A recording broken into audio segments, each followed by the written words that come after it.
Hello दोस्तों, यथार्थ Hindi education classes में आप सभी का स्वागत है। आज की क्लास में हम पढ़ेंगे हिंदी भाषा और उसके विकास के संबंध में महत्वपूर्ण प्रश्न। तो चलिए स्टार्ट करते हैं अपनी क्लास को। पहला प्रश्न है कि संविधान के किस अनुच्छेद में देवनागरी लिपि में लिखित हिंदी को संघ की राजभाषा घोषित किया गया है। राइट आंसर इसके लिए ऑप्शन सी है 343 में। भारतीय संविधान के किन अनुच्छेदों में राजभाषा संबंधी प्रावधानों का उल्लेख है? राइट आंसर ऑप्शन ए है 343 से 351 तक के जो अनुच्छेद हैं इनमें राजभाषा संबंधी प्रावधानों का उल्लेख है। निम्नलिखित में कौन सा पश्च स्वर है? इसके लिए राइट आंसर ऑप्शन ए है पश्च स्वर है। हिंदी भाषा के विकास का सही अनुक्रम कौन सा है? राइट आंसर ऑप्शन ए है पाली, प्राकृत, अपभ्रंश और हिंदी।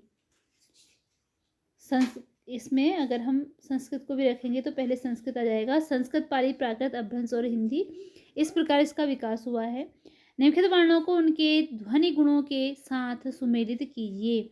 इन वर्णों को उनके ध्वनि गुणों के साथ सुमेलित करना है।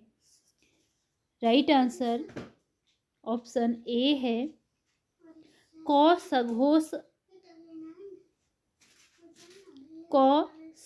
अघोष अल्प प्राण है। क ख अघोष महाप्राण है। ग सघोष अल्प प्राण है और घो सघोष महाप्राण है।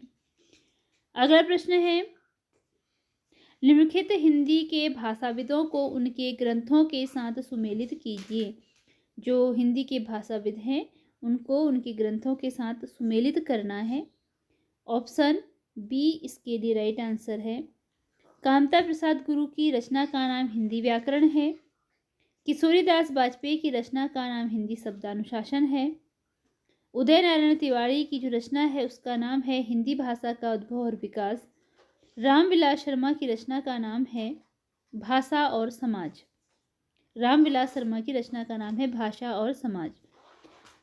मुंडा भाषा परिवार का क्षेत्र कौन सा है? इनमें से मुंडा भाषा परिवार का क्षेत्र बताना है। ऑप्शन डी छोटा नागपुर राइट आंसर है इसके लिए। सुमेलित कीजिए, इनको सुमेलित करना है। इसके लिए राइट आंसर ऑप्शन डी है ए का चौथा। स्वर ध्वनियां तालव्य ध्वनियां बी का पांचवा है। सी का तीसरा है और डी का ऑप्शन दूसरा है। अगला प्रश्न है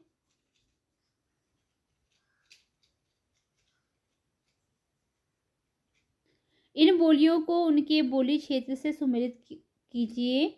जो यह बोलियां हैं इनको उनके बोली क्षेत्र के साथ सुमेलित करना है। राइट आंसर ऑप्शन बी है इसके लिए। ए का चौथा है ब्रजभाषा, अलीगढ़, भोजपुरी, छपरा, मैथिली, दरभंगा और अवधी का जो क्षेत्र है बोली क्षेत्र वह सुल्तानपुर है। भारतीय भाषाओं को भारतीय संविधान की किस अनुसूची में शामिल किया गया है? भारतीय भाषाओं को भारतीय संविधान की किस अनुसूची में शामिल किया गया है? ऑप्शन ए 8वीं अनुसूची में। राइट आंसर ऑप्शन ए है 8वीं अनुसूची में शामिल किया गया है भारतीय भाषाओं को। ग्रीम नियम किस भाषा की ध्वनियों से संबंधित है? राइट आंसर ऑप्शन ए है ग्रीम नियम जो है जर्मन भाषा की ध्वनियों से संबंधित है। इन बोलियों को उनके बोली क्षेत्र से सुमेलित कीजिए। बोलियों को उनकी बोली क्षेत्र से सुमेलित करना है। ऑप्शन ए राइट आंसर है इसके लिए। बांगरू, रोहतक, भोजपुरी, छपरा, कुमाऊनी, मेरठ, खड़ी बोली, अलीगढ़। अगला प्रश्न है नागरी लिपि का विकास किस लिपि से हुआ है? नागरी लिपि का विकास किस लिपि से हुआ है? ऑप्शन बी राइट आंसर है, ब्राह्मी लिपि से ही नागरी लिपि का विकास हुआ है। निम्नलिखित बोलियों में से कौन सी बोली उत्तर प्रदेश में नहीं बोली जाती है? कौन सी बोली है उत्तर प्रदेश में नहीं बोली जाती है? जो इनमें से राइट आंसर ऑप्शन सी है इसके लिए, मैथिली बोली उत्तर प्रदेश में नहीं बोली जाती है। पुरानी हिंदी नामकरण किसने किया? ऑप्शन डी चंद्र शर्मा गुलेरी ने पुरानी हिंदी नामकरण किया। हिंदी को राजभाषा के रूप में मान्यता कब मिली? ऑप्शन बी 14 सितंबर 1949 को हिंदी के रूप में हिंदी को राजभाषा के रूप में मान्यता मिली। निम्नलिखित बोलियों को उनके भौगोलिक क्षेत्र के साथ सुमेलित कीजिए। ऑप्शन सी राइट आंसर है। ए का तीसरा हड़ौती राजस्थान से संबंधित है, बघेली मध्य प्रदेश, गढ़वाली उत्तराखंड, कन्नौजी उत्तर प्रदेश। निम्नलिखित विधि के क्रिया रूपों को उनकी बोली के साथ सुमेलित कीजिए। राइट आंसर ऑप्शन ए है।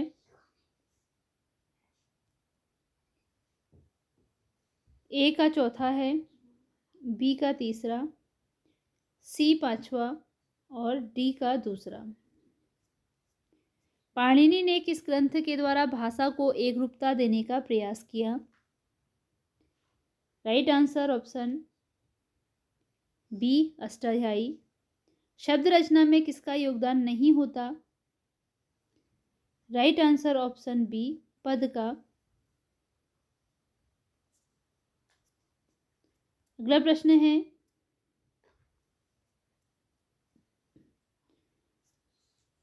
निम्नलिखित में से किस शब्द में रूप साधक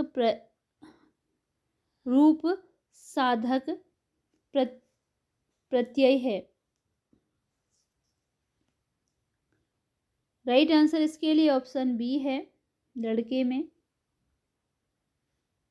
निम्नलिखित काव्य पंक्तियों को उनकी भाषा के साथ सुमेलित कीजिए। इसके लिए राइट आंसर ऑप्शन ए है।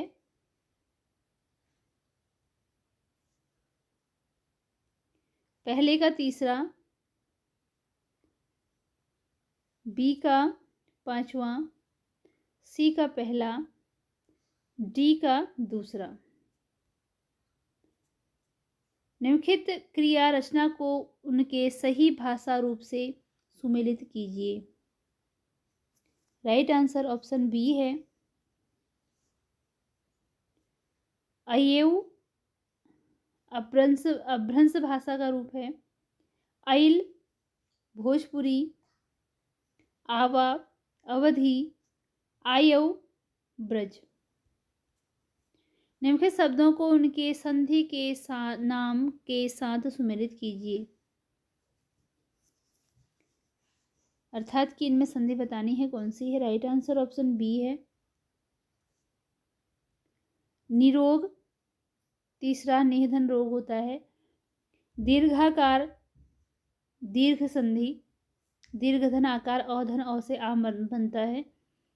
सदाचार ऑप्शन डी, ऑप्शन फिफ्थ है व्यंजन संधि का। सत धन आचार बराबर सदाचार होता है। सत धन आचार बराबर सदाचार। प्रत्येक प्रतिधन एक बराबर प्रत्येक। तो इसके लिए दूसरा ऑप्शन बी इसमें राइट आंसर है। अगला है, हिंदी भाषा का संबंध किससे है? हिंदी भाषा का संबंध किससे है? राइट आंसर ऑप्शन ए शौर्षणी अपभ्रंश से है हिंदी भाषा का संबंध। भरत मुनि ने अपभ्रंश को नाम दिया है।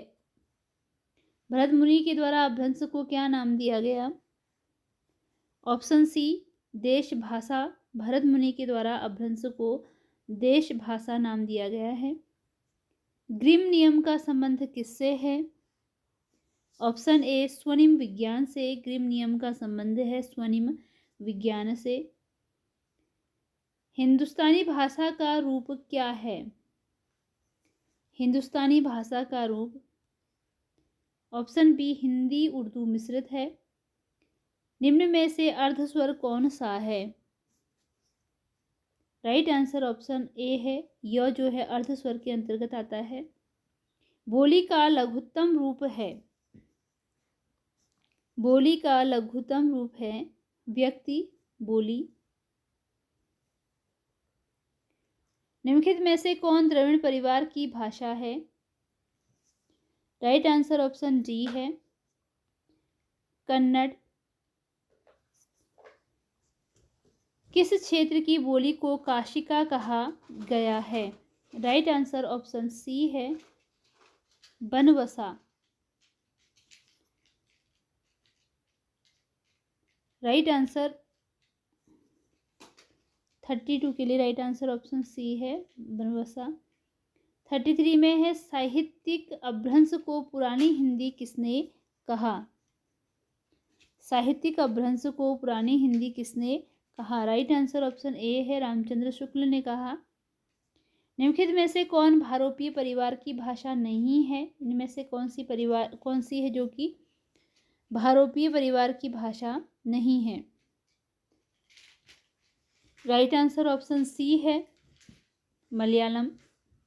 संविधान की 8वीं अनुसूची में कौन सी भाषा शामिल नहीं है? राइट आंसर ऑप्शन सी है भोजपुरी। बिहारी उपभाषा वर्ग के अंतर्गत कौन सी बोली नहीं आती है? राइट आंसर ऑप्शन बी है बुंदेली। खड़ी बोली के लिए सुनीति कुमार चटर्जी ने किस शब्द का प्रयोग किया है? राइट आंसर ऑप्शन ए है जनपदीय हिंदुस्तानी। हिंदी वर्णमाला में अंग और अह क्या हैं? राइट आंसर सी है अंग और अह हिंदी वर्णमाला में अयोगवाह हैं। इसी के साथ आज की ये वीडियो यहीं पर एंड होती है। मिलते हैं अगली वीडियो में इसके कुछ आगे के प्रश्न लेकर। धन्यवाद।